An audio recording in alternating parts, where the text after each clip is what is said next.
Il est temps d'accueillir Robin Chessé, bonsoir. Bonsoir. Robin, c'est votre revue de presse et elle commence avec la recherche universitaire qui s'intéresse aux messages vocaux. Oui, l'université de Neuchâtel a lancé un appel pour que les gens envoient leurs messages vocaux WhatsApp. Ok, le but de l'Institut des langues et civilisations françaises est d'analyser un maximum de messages vocaux afin notamment d'observer le développement des accents à travers la Romandie. Ouais, c'est hyper intéressant. Et j'ai envie d'adresser toute mon empathie à ces pauvres chercheurs universitaires. Non mais c'est horrible de faire ça, vraiment. Moi déjà, quand je reçois un message vocal qui m'est destiné à moi, hein, j'ai déjà envie d'allumer le gaz, mais eux... Ils vont écouter des centaines de vocaux toute la journée, de gens qu'ils connaissent même pas. Non mais c'est abominable. Ouais. Tous les jours à écouter ça. Coucou, à propos de ce soir, ouais, je te fais un vocal parce que c'est plus rapide que les messages. Ouais, il faut que je te dise, là je suis en train de faire des courses en fait. Et Tyson, oui, excuse, il y a Tyson qui tire sur la laisse. Tyson, qu'est-ce que je disais? Ce soir, oui, il faut que je demande à Nicolas, parce qu'il avait quelque chose. Qu'est-ce qu'il avait? Le squash? Arrêtez. Non mais vous imaginez ça pendant des mois? Non, j'imagine absolument pas. On passe à autre chose, un sujet immobilier. Oui, c'est le journal 20 minutes qui nous l'annonçait. En France, un château est actuellement en vente au même prix qu'un appartement 3 pièces à Genève. Bon bah déjà on pourrait tourner le problème dans l'autre sens. Hein. Est-ce que c'est pas plutôt que les appartements à Genève coûtent le prix d'un château? Je sais pas, mais ce château est situé près de Limoges. Il coûte donc 1,25 million d'euros et fait 1600 mètres carrés. Ok, alors c'est le prix d'un appart genevois, je veux bien. Mais franchement, je ne vois pas à quoi ça sert de vivre dans un château. Je veux dire... À part si vous êtes une grosse bête moche qui n'a pas beaucoup de succès avec les femmes et que votre seul moyen de choper, ça serait d'enfermer quelqu'un et espérer qu'elle trouve pas la sortie, je peux comprendre, mais sinon, moi je retrouve déjà pas mon chargeur de Natel dans mon 40 mètres carrés à Lausanne. Ah, un château. Et puis si c'est pour se fatiguer en allant d'une pièce à une autre, franchement, il y a le sport pour ça.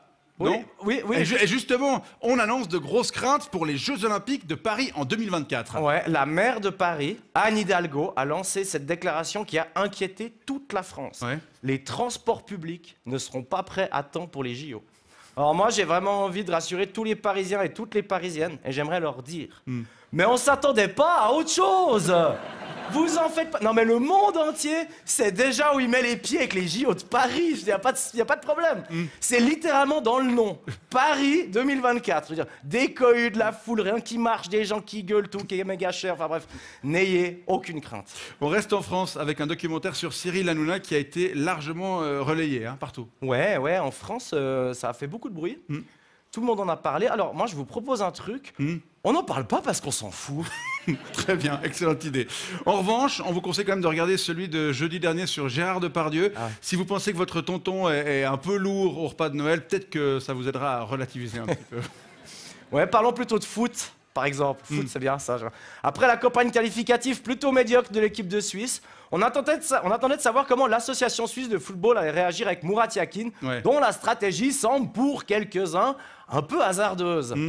D'ailleurs, interrogé sur la manière avec laquelle il aurait lui-même géré ce dossier s'il avait été à la tête de la fédération, Christian Constantin a déclaré que si c'était lui, il aurait viré Murat Yakin. Mais non. Quoi? Spoiler alert.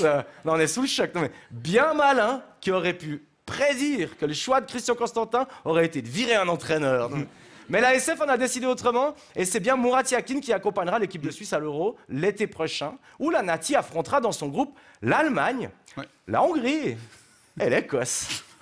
Un groupe donc placé sous le signe de la bière, voilà, qui va ravir tous les supporters suisses, dont moi-même, parce que même si la Suisse y va pour perdre au premier tour, au moins on trouvera d'autres activités. On passe à une nouvelle sympa pour terminer. C'est un célèbre gastronome français qui a rendu honneur à notre patrimoine culinaire, apparemment. Ouais, l'animateur culinaire de France Inter, François-Régis Gaudry, a réalisé une fondue moitié-moitié bien de chez nous. Et nous allons découvrir ensemble cette réalisation de notre plat national. Yes. Aujourd'hui, j'ai une grosse envie de caclon et de fromage qui fond. C'est parti pour une fondue. Entre la Savoie et la Suisse, je penche plutôt du côté de la Suisse. La fondue helvète, c'est quand même une fondue de compète. Et donc on parle d'une fondue. C'est une fondue. Une fondue. Mais qu'est-ce que c'est que ça? Non mais c'est pas possible. Elle est toute liquide et séparée, on dirait du bouillon de poule. Enfin, Le Blick nous expliquait cette semaine que cette vidéo avait bien sûr fait bondir l'intégralité du canton de Fribourg. Et je les comprends. Pète un câble devant la Ouais, fondue. j'appelle les flics, j'aime beaucoup ça. Non mais qu'est-ce que vous avez fait, monsieur Gaudry? Qu'est-ce que vous avez fait sérieusement? Bah regardons comment vous avez procédé.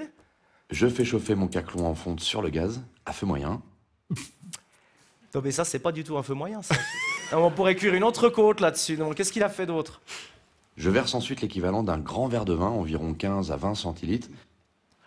Ok, bon bah chauffer du blanc avant.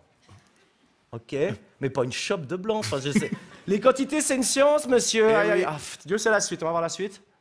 Je laisse infuser l'ail dedans et au tout premier frémissement, je commence par plonger une grosse poignée de mes 2 fromages que j'ai préalablement mélangés dans un saladier. Je mélange dans le caclon avec une cuillère en bois. Oh, oh. Non mais comment vous touillez votre fondu, monsieur Gaudry? Mais c'est pas possible, non mais faut aller tranquille.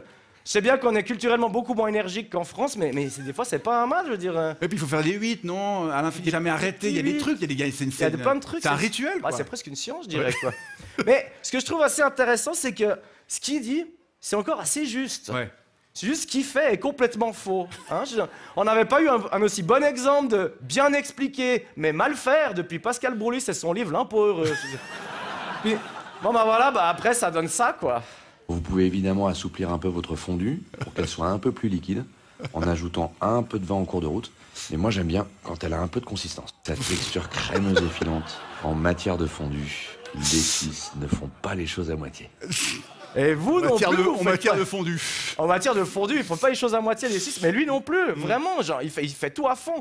Une chier de vin, on touille comme si on faisait de la mayonnaise, on met le feu à fond. Moi je vais vous dire, je vais suivre avec impatience la prochaine recette typique que vous allez nous offrir, monsieur Gaudry.